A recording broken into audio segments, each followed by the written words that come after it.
네, 생물처럼 시시각각 변하는 정치권의 주요 이슈를 깊이 있게 풀어보는 시간입니다. 정치 대회전 오늘도 두 분 나오셨어요.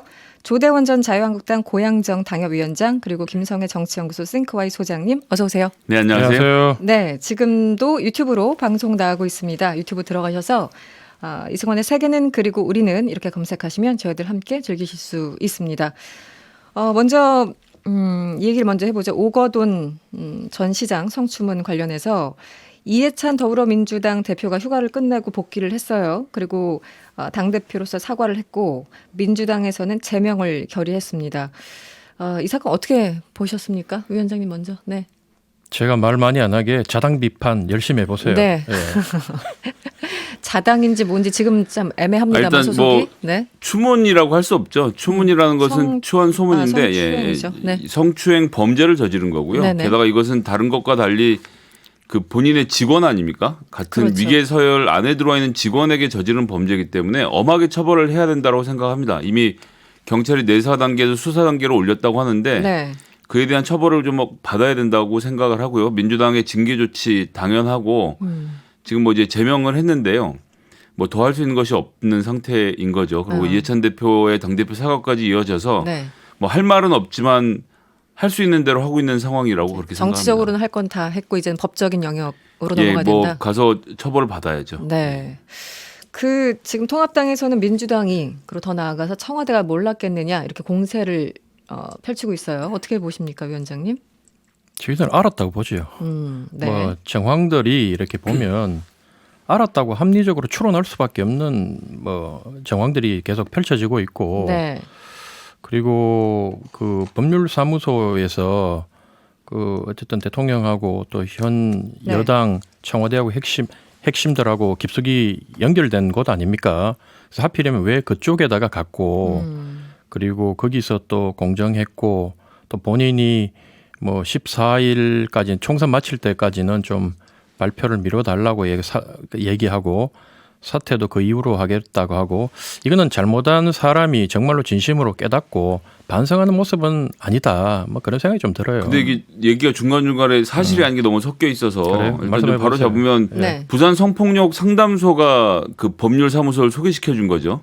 평소에 자문하던 두 곳 중에 한 곳을 그냥 별 생각 없이 소개시켜줬다라는 답변이 있었고요. 그다음에 피해자도 총선 전에 그 밝혀달라는 요구를 한 것도 아니고 그다음에 그 부산시 소위 말하는 정무라인 측에서 총선 이후에 해달라고 부탁한 사실도 없다라고 성폭력 상담소에서 밝힌 것 아닙니까? 네. 그래서 이 피해자분은 지금 이제 굉장히 두려운 게 뭐 기자도 그렇고 야당도 그렇고 자꾸 찾아와서 뭘 캐물으려고 하니까 그 2차 가해를 그냥 대놓고 하겠다라는 이야기인데 이것도 사실은 해서는 안 되는 일이죠. 왜냐하면 부산 성폭력 상담소가 사실 무슨 여당 편도 아니고 야당 편도 아니고 피해자 네. 편인 거 아닙니까? 그렇죠. 그- 자기가 그분이- 정리해서 구체적으로 이 얘기를 다 했는데 네, 이 네. 이야기를 듣고도 여기다 대고 의혹을 제기하면서 마치 이 피해 여성이 뭔가 문제가 있는 것처럼 말하고 부산 성폭력 상담소가 마치 뭐라도 짜고 이 뭐 법무법인 부산으로 몰아갔다라고 하는 것 자체가 이 야당이 이 정말 중요한 개인의 개인 정보를 보호하고 피해자를 보호할 생각 안 하고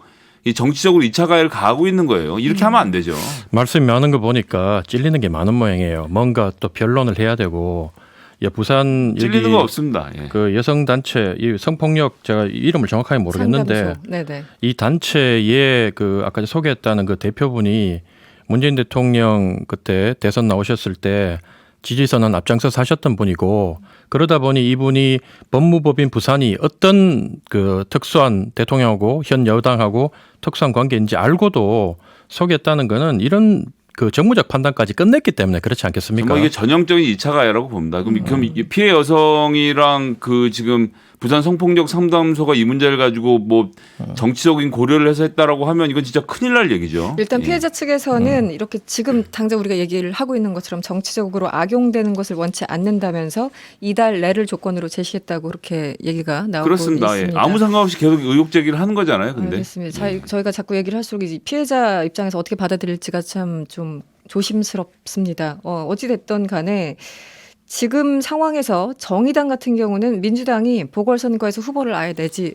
말아야 된다 이렇게 주장을 하고 있어요. 소장님 어떻게 보십니까? 일단 뭐 당헌 당규상에도 있고 지금 무슨 낯으로 민주당이 부산에서 후보를 내겠습니까? 네네. 그런 얘기를 민주당에서 하는 것도 아니고 예 그리고 민주당이 지금 정할 수 있는 상황도 아니고 네. 부산 민심 생각했을 때 민주당이 후보 내는 거 뭐 안 된다고 봐야죠. 네. 되게 어려운 상황이라고 보고요. 저는 네.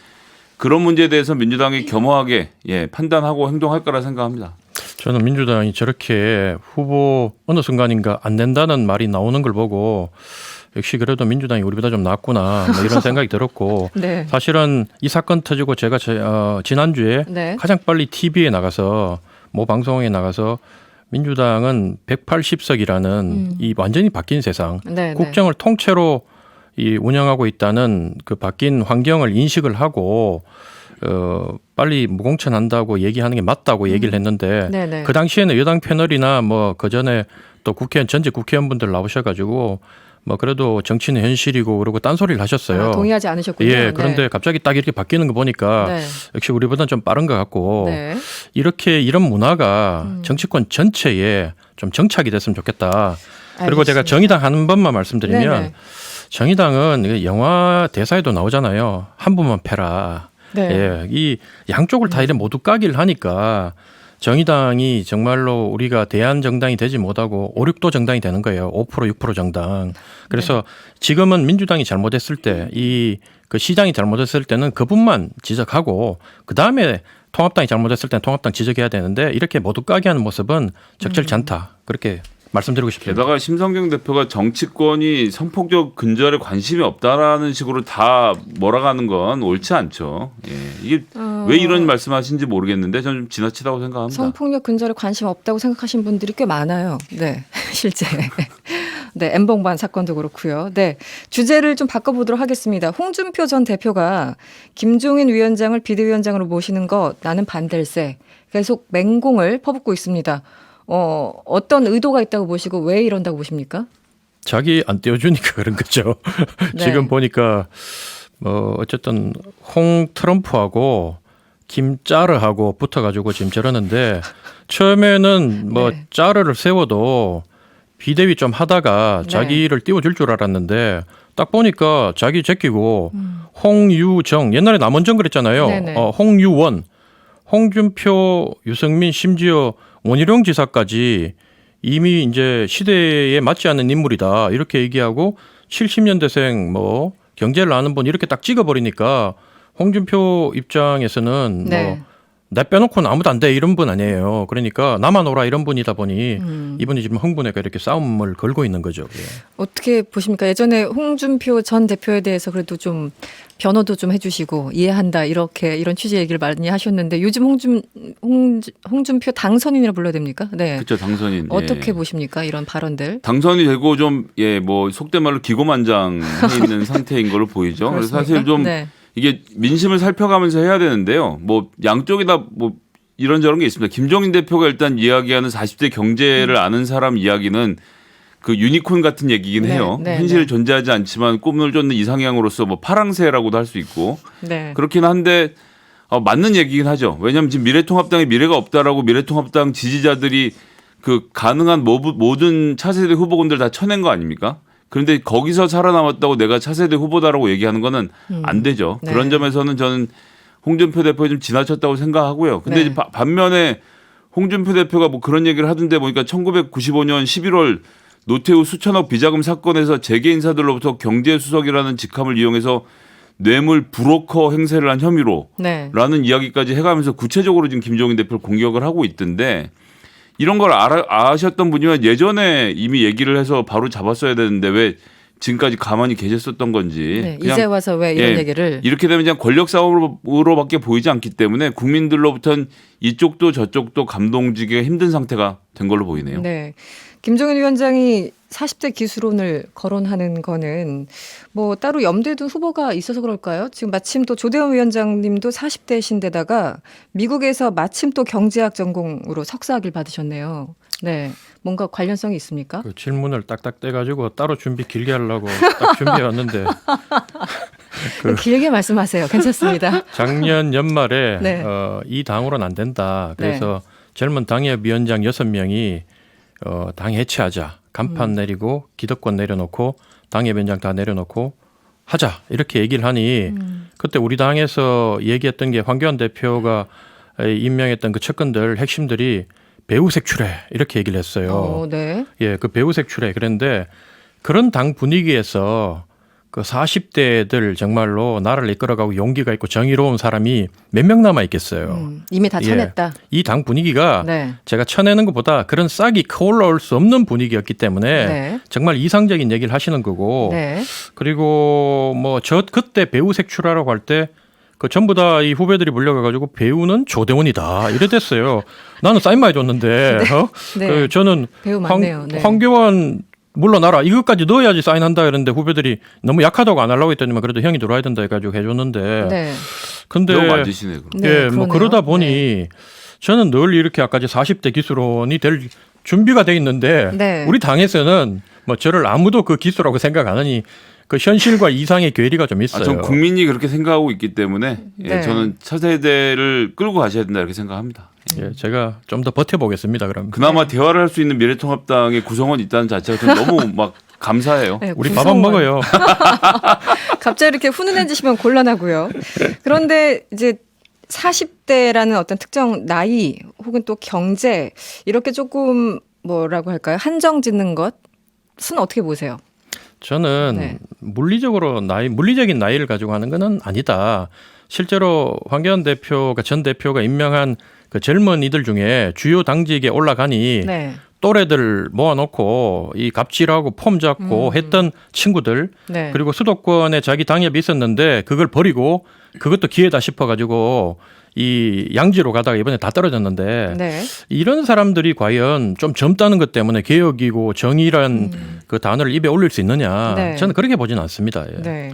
전 그나마도 이 예를 들어 민경욱 의원 같은 경우는 부정선거 뭐 하면서 후원금 얘기까지 꺼내고 있는 마당인데 네. 또 한편에서 이준석 최고위원 같은 경우는 그런 얘기 하면 안 된다고 좀 자르고 있잖아요. 그렇죠. 예. 네. 세대 문제이기도 하지만 여하튼 지금까지는 미래통합당을 이끄셨던 분들은 지금 잠시나마 좀 조용히 하면서 네. 다음 수를 좀 봐주셨으면 좋겠어요. 너무 안타까워요. 그나저나 지금 당선인 특히 그 3선 고지에 오른 당선인들 11명이 당선자들 총회 열어가지고 김종인 비대위에 대해서 우리 의견 먼저 듣고 그다음에 전국위원회를 해야 돼라고 요구를 해서 결국 순서가 바뀌었더라고요. 예. 내일 오전에 당선인들 총회 그 이후에 오후에 전국위원회. 어떻게 좀 전망을 해보신다면 어떻습니까? 뭐 그렇게 하는 게 저는 맞다고 보고 네. 뭐 각자 의견이 다르겠지만 어쨌든 정치는 책임인데 당에서 이제 그 공천받아가 이번 선거에서 졌던 분들 좀 네. 있으면 어쨌든 좀 물러날 분들보다는 이제 앞으로 4년 동안 그 국정을 함께 책임져야 되고 의회 정치를 펼쳐야 되고 특히 미래통합당이란 당을 맡아서 네.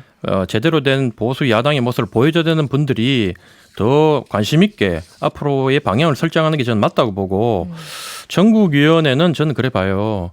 뭐 민주당이나 이렇게 진보 쪽 정당보다는 저희는 좀 이렇게 사람들이 좀 순해요. 그래서 이렇게 얘기하면 또 뭐 진보 쪽 분들 막 공격할 거지만 그래서 사람들이 어쨌든 상위 권위가 결정이 되면 그 네. 권위에 대해서 몇 번 말은 몇 마디 걸어보겠지만 네. 그걸 뒤집을 정도의 전통과 문화는 없다 저희들은. 그래서 통과는 될 건데 네. 제가 예상하는 바는 이분이 과연 연말까지 자기가 원한 대로 예를 들면 내년 3월이든 자기 계획대로 당을 이끌 수 있느냐. 네네. 그건 또 다른 문제다. 네. 예, 선출되지 않은 권력이 뭔가 큰 개혁을 시도하려면 기존에 있는 기득권대로 붙어야 되는데 네. 거기에 대한 정당성이나 권위가 부족하다. 뭐 지역주의에 기반해서 선출된 권력들도 정당성이 부족하긴 비슷할 거라고 봅니다. 그런, 예. 그렇습니까? 뭐 그쪽도 만만치 않잖아요. 아니 그렇지 않은 게 이번 선거에서 미래통합당이 사실은 뭐 잘 되고 못 되고를 떠나서 더 혹독하게 국민의 심판을 특히 TK, PK에서 받았어야 되는데 거기선 다 살아나고 정말 수도권에서 열심히 사온 사람들은 다 사라지고 이래서 정당이 어떤 의미에서는 더 보수적으로 갈 수 있는 네. 백석이 적은 의석이 아니거든요. 그래서 전 네네. 개혁에 그것이 좀 걸림돌이 될 것이고 네. 조대원 위원장님이 그런 좀 난관을 잘 돌파해 가셨으면 좋겠다는 그 바람을 갖고 민주당도 있습니다. 자기 실력으로 180석 땄다고 생각하면 그걸 보고 그렇게 국민들이 생각하는 사람이 있을까요? 과연? 오만하다고 생각. 지금 말투가 오만하네요. 보니까. 예. 네, 예. 얼른 비례 정당으로 넘어가 보도록 하겠습니다. 더불어시민당 그리고 더불어민주당이 다음 달 15일까지 당을 합치기로 했습니다. 이건 뭐 약속대로 가는 겁니까? 잔머리 굴리면 국민들이 심판한다라는 생각을 강하게 가지는 거고요. 특히나 네. 이해찬 대표가 지금까지 한 번도 꼼수 없이 계속 진행해온 거 아닙니까? 네. 그렇기 때문에 저는 뭐 당연한 수순으로 보고요.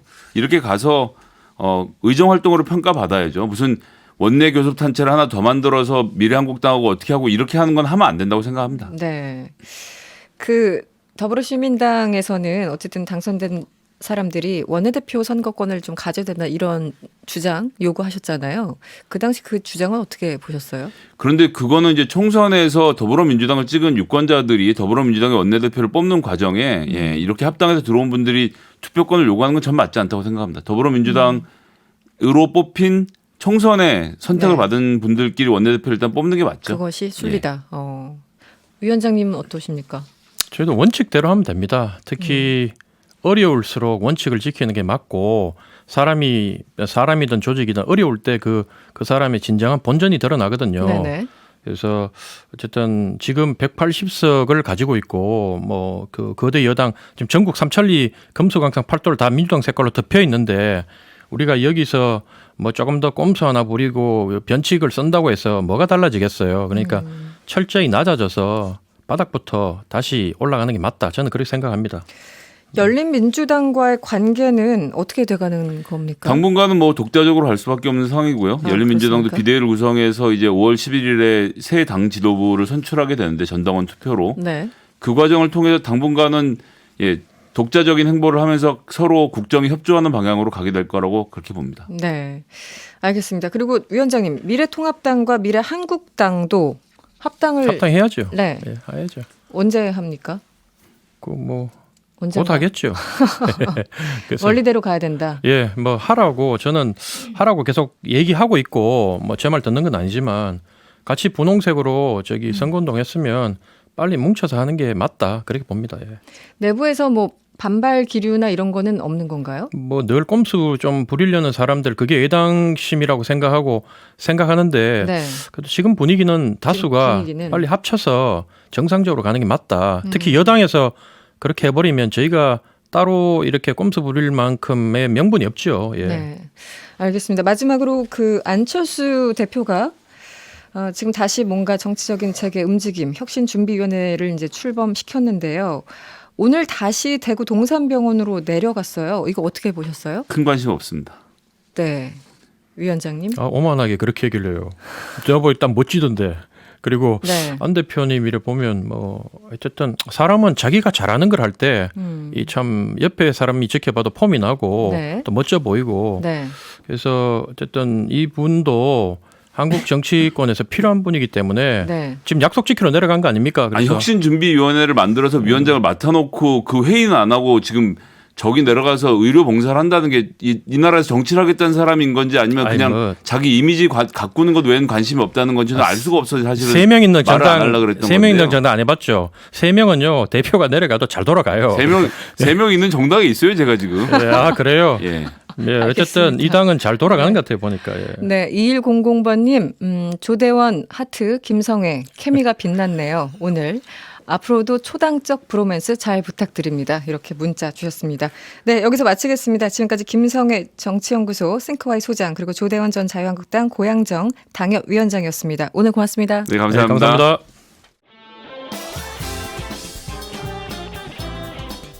여러분의 퇴근길을 꽉 채워드립니다. 평일 저녁 6시 5분 이승원의 세계는 그리고 우리는